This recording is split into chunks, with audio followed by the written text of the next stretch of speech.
Hello दोस्तों, knowledge hub में आपका स्वागत है। और आज का नॉलेज है नाटो। नाटो के बारे में हम चर्चा करेंगे कि नाटो जैसा संगठन क्यों तैयार किया गया, क्या ज़रूरत पड़ी ऐसा बड़े संगठन तैयार करने के लिए। तो हम नाटो के बारे में चर्चा करेंगे। तो नाटो का फुल फॉर्म जो होता है नॉर्थ अटलांटिक ट्रेटी ऑर्गेनाइजेशन। अगर हिंदी में इसकी फुल फॉर्म की बात की जाए तो उत्तरी अटलांटिक संधि संगठन। अब यह जो संगठन जो है एक सैन्य संगठन है, जो इसका स्थापना 4 अप्रैल 1949 को हुआ था। इसकी मुख्यालय जो है बेल्जियम की राजधानी ब्रुसेल्स में इसका मुख्यालय है। और इसमें वर्तमान में 30 देश सदस्य हैं। अब जो 30 देश सदस्य है तो 30 देश अपनी अपनी भाषा तो बोल नहीं सकते। तो इसकी भाषा जो बात की जाए भाषा पर, तो इसकी अंग्रेजी और फ्रांसीसी दो ही भाषा इस संगठन में बोली जा सकती है। महासचिव की बात की जाए तो जेम्स स्टोनबर्ग। और मैं बता ही चुका कि कुल देश जो है 30 देश वर्तमान में है। जो 30वां देश है मैसिडोनिया, जो 6 फरवरी संगठन में जुड़ा था। मुख्य रूप से स्टार्टिंग में 4 ही देश जुड़े थे, उस पर भी हम चर्चा करेंगे। इसके इतिहास जानेंगे कि ये नाटो का इतिहास क्या रहा, इस संगठन क्यों तैयार किया गया था। इतिहास की बात की जाए तो विश्व युद्ध, आपको पता होगा कि द्वितीय विश्व युद्ध जो हुआ था 1939 से लेकर 1945 तक हुआ था। तो द्वितीय विश्व युद्ध के बाद महाशक्तियों सोवियत संघ 1991 से पहले रूस को सोवियत संघ बोला जाता और अमेरिका, दोनों के बीच शीत युद्ध 1945 से स्टार्ट हुआ था।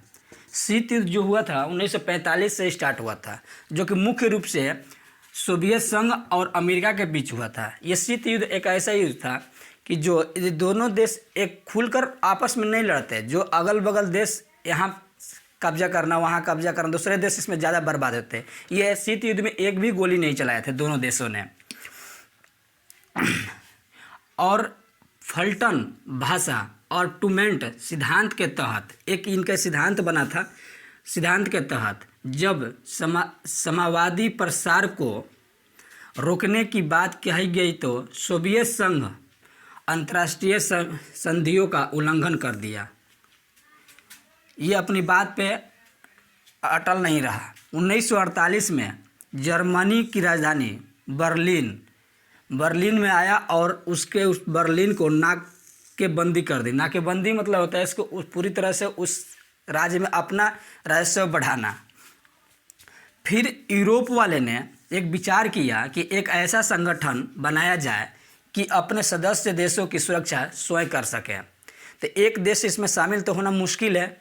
तो इन्होंने क्या किया कि मार्च 1948 में ब्रिटेन, फ्रांस और बेल्जियम, नीदरलैंड तथा लग्जमबर्ग, ये 4 देश स्टार्टिंग में शुरुआत में मिलकर एक ब्रुसेल्स की संधि पर हस्ताक्षर किए। इनका हस्ताक्षर हुआ ब्रुसेल्स की संधि पर, जो कि मुख्य रूप से 4 देश थे। इनका उद्देश्य क्या था भैया? अब यह समझा जाए कि नाटो का अगर बनाना है तो इसका उद्देश्य तो कुछ होगा कि इसका उद्देश्य है क्या चीज़। तो इनका उद्देश्य मुख्य रूप से यही था कि अगर यूरोप का कोई भी देश पर किसी अदर देश ने उस पर आक्रमण करे तो शेष जो 4 देश ये हैं, ये जो 4 देश है ब्रिटेन, फ्रांस, बेल्जियम, नीदरलैंड, वो मिलकर दूसरे वो देश को सहायता करें। इसमें जो वर्तमान देश की जनसंख्या है आज के डेट में वर्तमान में 30 सदस्य है।